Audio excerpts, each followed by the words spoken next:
Hello friends, welcome to asked recipes. இன்றைக்கி நம்ம சேனலில் ஜவ்வரிசியை வச்சு சூப்பரான ரெசிபி தான் பார்க்க போகிறோம். இந்த ஜவ்வரிசி உருண்டையோட தேங்காய் பாலை ஊற்றி சாப்பிட்றப்போ உடம்புக்கு அவ்வளோ குளிர்ச்சியாக இருக்கும், டேஸ்ட்டும் சூப்பராக இருக்கும். வாங்க எப்படி செய்யறதுன்னு பார்க்கலாம். ஃபர்ஸ்ட் அது செய்யறதுக்கு ஜவ்வரிசி ஊற வச்சுக்கலாம். நான் இன்னைக்கு 1 கப் அளவுக்கு மாவு ஜவ்வரிசி எடுத்திருக்கேன். இந்த ரெசிபி பண்ணுறதுக்கு கண்டிப்பாக நம்ம மாவு ஜவ்வரிசி தான் யூஸ் பண்ணணும், அப்போ தான் பர்ஃபெக்டாக வரும். இப்போ இதை ஒரு பவுலில் கொட்டிக்கலாம். இது கூடவே 1.5 கப் அளவுக்கு சுடு தண்ணி சேர்த்துக்கோங்க. நல்லா கொதிக்க சேர்த்துக்கலாம். எந்த பவுலில் நீங்கள் ஜவ்வரிசி எடுத்தீங்களோ அந்த கப்பில் தான் 1.5 கப் அளவுக்கு நம்ம தண்ணி சேர்க்கணும். இது கூடவே 1/2 டேபிள் ஸ்பூன் போல் உப்பு சேர்த்துக்கலாம். இப்போ இதை நல்லா கலந்து விட்டுடலாம். ஜவ்வரிசி பார்த்தீங்கன்னா கண்டிப்பாக ஒரு 1 மணி நேரம் ஊற வைக்கணும். ஃபர்ஸ்ட் இது ஒரு 1/2 மணி நேரம் ஊற வச்சதுக்கு அப்புறம் நான் உங்களுக்கு காமிக்கிறேன். இது ஊறட்டும். அதுக்குள்ளே உள்ளே வைக்கிற ஸ்டஃபிங் ரெடி பண்ணிக்கலாம். அதுக்கு 1 கப் அளவுக்கு துருவின தேங்காய் சேர்த்துக்கோங்க. இது கூடவே 1/2 கப் அளவுக்கு சர்க்கரை சேர்த்துக்கலாம். இது வந்து ஒரு 4 டேபிள் ஸ்பூன் போல் வரும். இது கூடவே வாசனைக்காக 2 ஏலக்காவை தட்டிட்டு சேர்த்துக்கலாம். இப்போ இதை நல்லா கலந்து விட்டுருங்க. நீங்கள் வெள்ளை சர்க்கரைக்கு பதிலாக வெல்லம் இல்லைன்னா நாட்டு சர்க்கரை கூட யூஸ் பண்ணலாம், அதுவுமே ரொம்ப சூப்பராக இருக்கும். இப்போ இதை நல்லா மிக்ஸ் பண்ணி விட்டாச்சு. உள்ளே வைக்கிற ஸ்டஃபிங் ரெடி ஆயிடுச்சு. இப்போ நம்ம தேங்காய் பால் ரெடி பண்ணிக்கலாம். மிக்ஸி ஜாரில் 1 கப் அளவுக்கு துருவின தேங்காய் சேர்த்துக்கலாம். இது கூடவே 1/2 கப் அளவுக்கு சர்க்கரை சேர்த்துக்கோங்க. உங்கள் இனிப்புக்கு ஏற்ற மாதிரி நீங்கள் கூட்ட குறைவை சேர்த்துக்கலாம். இப்போ 2 கப் அளவுக்கு தண்ணி சேர்த்துக்கோங்க. தேங்காய் பாலை நல்லா அரைச்சி எடுத்துக்கலாம். இப்போ தேங்காய் பால் நல்லா அரைச்சாச்சு. ஒரு வடிகட்டியை வச்சு இதை நல்லா ஃபில்டர் பண்ணி எடுத்துக்கோங்க. தேங்காய் பால் பார்த்தீங்கன்னா ரொம்ப தண்ணியாக அரைச்சிடாதீங்க, திக்காக இருக்கணும், அப்போ தான் டேஸ்ட் சூப்பராக இருக்கும். இப்போ இது ரெடி ஆகிடுச்சு. உங்களுக்கு இனிப்பு பத்தலைன்னா நீங்கள் சக்கரை எக்ஸ்ட்ராவாக சேர்த்துக்கலாம். எனக்கு கரெக்டாக இருக்குது.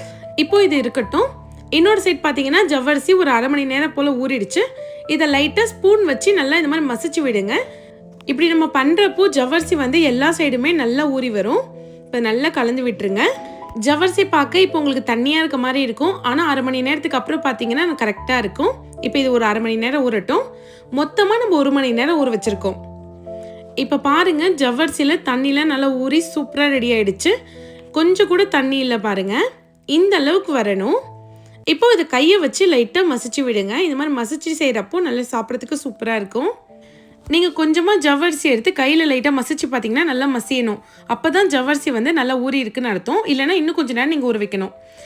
இப்போ கொஞ்சமாக ஜவ்வரிசியை பால் மாதிரி உருண்டை பிடிச்சி வச்சுக்கோங்க. இதை கையில் வச்சு நல்லா மெல்லிசாக தட்டி எடுத்துக்கலாம்.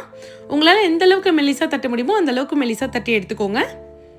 இப்போ இதுக்குள்ளே 1 டேபிள் ஸ்பூன் அளவுக்கு நம்ம ரெடி பண்ணி வச்ச தேங்காய் ஸ்டஃப் வச்சுக்கலாம். இப்போ இதை பொறுமையாக மடித்து விடுங்க. ஃபஸ்ட்டு மடிக்கிறப்போ கொஞ்சம் கஷ்டமாக இருக்கும், ஆனால் பழக பழக இது ஈஸியாகிடும். நல்லா ஸ்லோவாக நான் வீடியோவில் காமிக்கிற மாதிரி ஃபோல்ட் பண்ணி எடுத்துக்கோங்க. கொஞ்ச நேரத்தில் இந்த மாதிரி உருண்டை பிடிச்சிங்கன்னா அழகாக உருண்டை பிடிக்க வரும். பாருங்கள், நல்லா சூப்பராக ரெடி ஆயிடுச்சு. இப்போது இதே மாதிரி மீதி இருக்க உருண்டையும் ரெடி பண்ணி வச்சுக்கலாம்.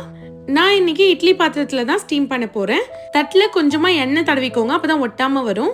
இதுலேயே நம்ம ரெடி பண்ணி வச்ச உருண்டைகள் எல்லாத்தையும் சேர்த்துக்கலாம். கேஸை வந்து மீடியம் ஃப்ளேமில் வச்சு இதை ஒரு 10 நிமிஷம் போல் நல்லா வேக வச்சு எடுத்துக்கோங்க. இப்போ நான் வெந்ததுக்கப்புறம் காமிக்கிறேன். ஜவ்வரிசி உருண்டை பார்த்தீங்கன்னா நல்லா சூப்பராக ரெடி ஆகிடுச்சு. எந்த அளவுக்கு சாஃப்டாக இருக்குன்னு நீங்களே பாருங்கள். நல்லா கண்ணாடி மாதிரி பளபளன்னு இருக்கு. இப்போ இதை நம்ம சர்வ் பண்ணிடலாம். நம்ம வேக வச்சு ஜவ்வரிசி உருண்டையை இதோட சேர்த்துக்கலாம். இதை நீங்கள் அப்படியே சாப்பிட்டாலே நல்லாயிருக்கும், ஆனால் மேலே இந்த மாதிரி தேங்காய் பால் ஊற்றி சாப்பிட்டா இன்னும் டேஸ்ட் சூப்பராக இருக்கும். பாடி ரொம்ப ஹீட்டாக இருக்குது, இல்லைனா வயிற்றில் புண்ணு இருக்குன்னா இந்த ஜவ்வரிசி உருண்டையை சாப்பிடுங்க, கண்டிப்பாக சரியாயிடும். இந்த ரெசிபியை கண்டிப்பாக நீங்களும் ட்ரை பண்ணி பாருங்கள். மறக்காமல் ஆஸ்ட் ரெசிபீஸ் சேனலை சப்ஸ்கிரைப் பண்ணிவிடுங்க. தேங்க்ஸ் ஃபார் வாட்சிங்.